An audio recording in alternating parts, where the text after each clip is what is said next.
Just a few weeks ago, I took on something that quietly challenged almost every aspect of how I live and work.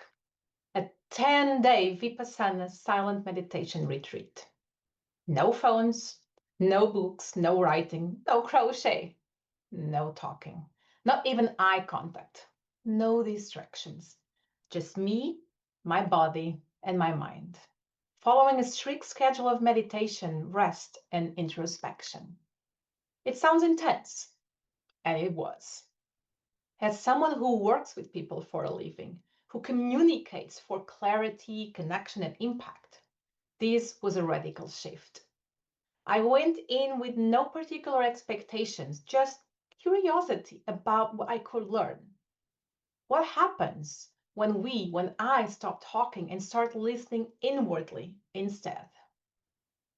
Well, the participants arrived in the early afternoon of what I'm now calling day zero. And we were welcomed by the staff. They were all former students who had chosen to volunteer now. The silence didn't start until 6 p.m. So that gave us a brief moment just to chat and settle in with other participants around. Like all first-time female students in that center, I shared a room with somebody else, somebody I'd never met before. We had just enough time to meet each other and agree on basic logistics, whether we wanted the window closed during the night or the day, while so much more was left unsaid. And then we all stopped talking. Noble silence had begun.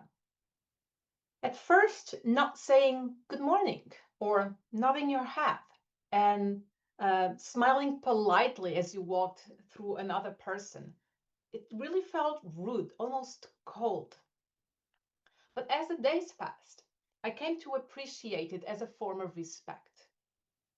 We were giving each other space. There was no need to explain or perform or be pleasant. Just be.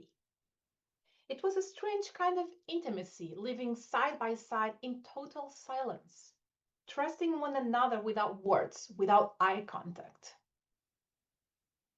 The schedule was rigorous in its simplicity. Each day followed the same rhythm. Wake up gong at 4 a.m.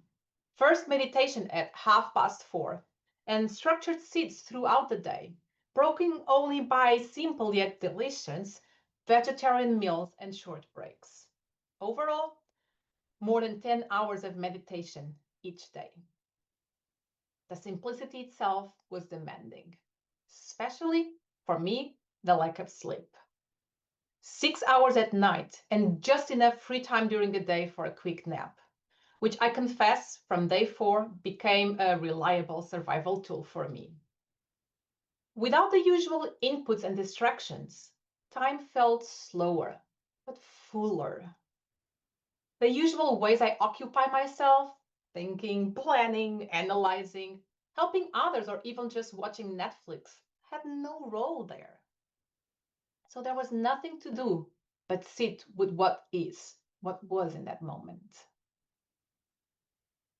So Vipassana, as taught by Mr. Cuenca in a very non-sectarian approach, which I loved, focus on observing bodily sensations without reacting to them.